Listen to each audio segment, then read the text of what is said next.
Hello and welcome to Environmental Science here at NICC. My name is Matt Simon and I will be your instructor this semester. I'd like to start out the semester with a sort of a little introduction in why environmental science is my favorite course to teach. I think that when instructors have a course that they really enjoy to teach, I like to think that's sort of expressed in excuse me, in how the course is run and what you, the students, eventually get out of it. So environmental science is definitely my favorite course to teach, and this little introduction is really hopefully to show you why environmental science is my favorite course to teach. My main interest area in environmental science comes from my background, and my background started in environmental science when I was in college taking classes, but it really started to become focused when I went to graduate school and started working on endangered species. And the organisms that you see on the screen in front of you here are some native mussels or freshwater clams that live in streams, lakes, and rivers throughout North America, but they are a highly endangered group of organisms. And my initial work looking at these freshwater mussels really focused on mining impacts in central Appalachia. So when I was at Virginia Tech, I looked at why mining sites, coal mining sites, were polluting the streams and rivers in the area and what kind of damage they did.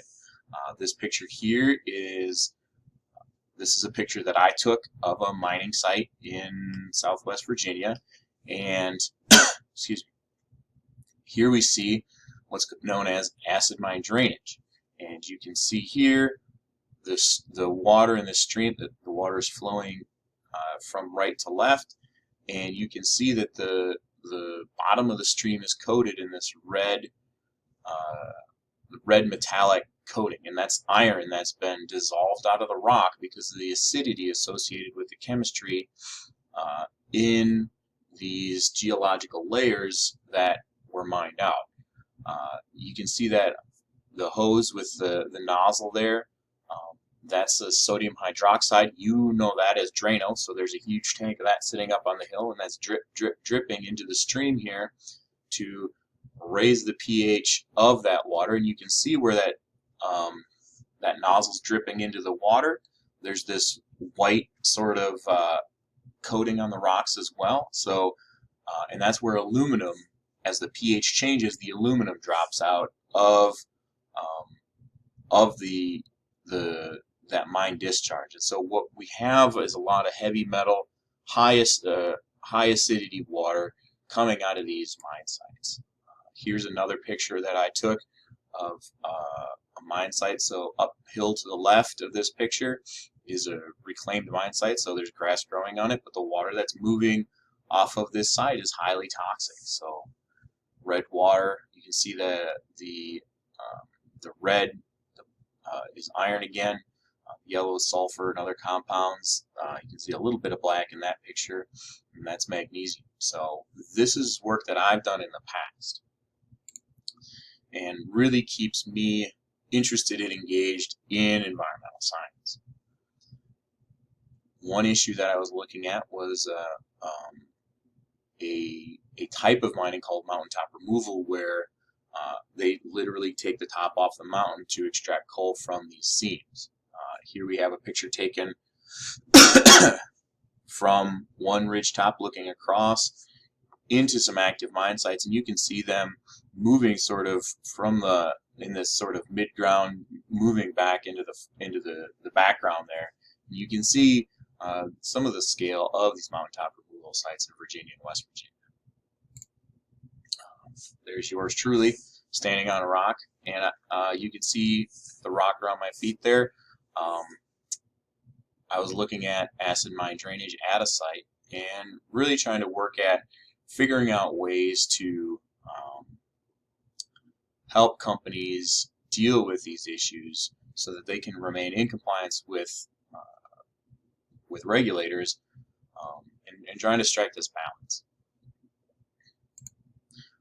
here's a great picture I took of a coal preparation plant, and that's in Southwest Virginia. I just took that from the highway.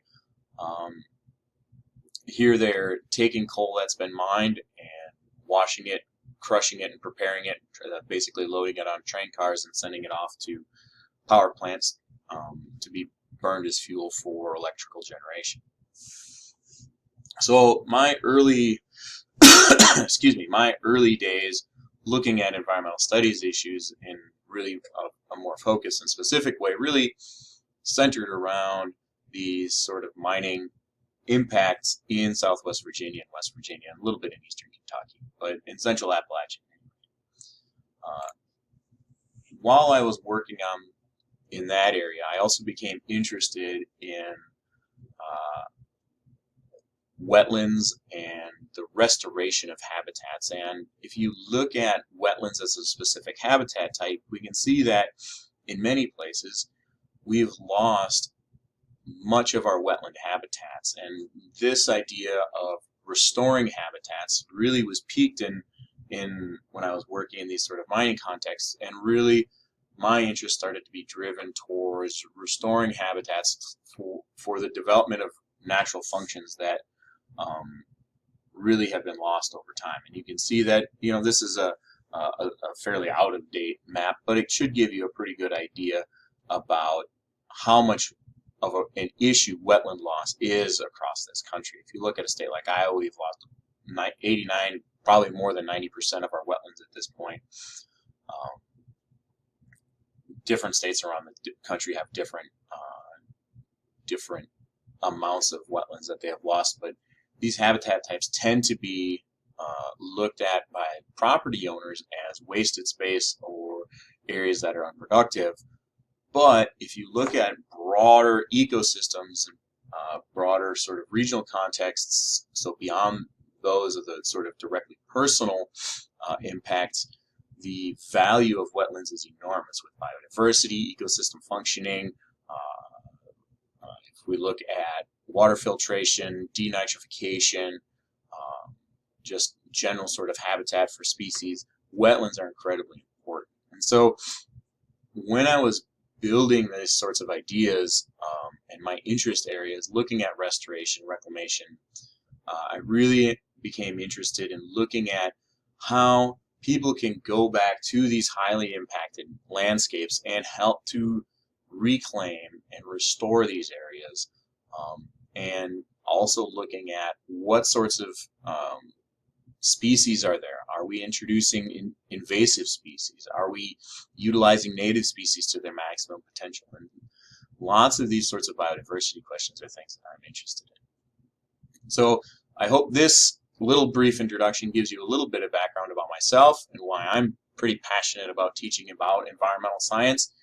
Environmental science is my training and background, so I really enjoy talking about it, and I've had a broad diversity of experiences, both academic, professional, and also on the teaching side, that I think gives me a pretty wide-ranging perspective on lots of these issues. And one of the great things about environmental science is that in many cases there is no right answer. And when we're talking about value systems like how do we value the environment or what do we value about the environment, those sorts of questions and answers are going to be very individual. And so what I want to see from you as students in this course is I want you to explore for yourselves what the right answer is for you. And I want you to feel free to share your ideas and your thoughts, and so we can have a respectful discourse throughout this semester and really start to build our understanding in this introductory course about the wide-ranging topics in the environment that we're going to be talking about, ranging from climate change to energy use, agriculture, and water quality. So certainly that's not an exhaustive list, but those are the main topic areas that we're going to talk about. So I'm looking forward to this semester, and I'm looking forward to see what you have to contribute to this course, because inevitably students end up teaching me, I think, just as much as I end up trying to teach them throughout this course. So I'm looking forward to a great semester, and we'll talk to you later.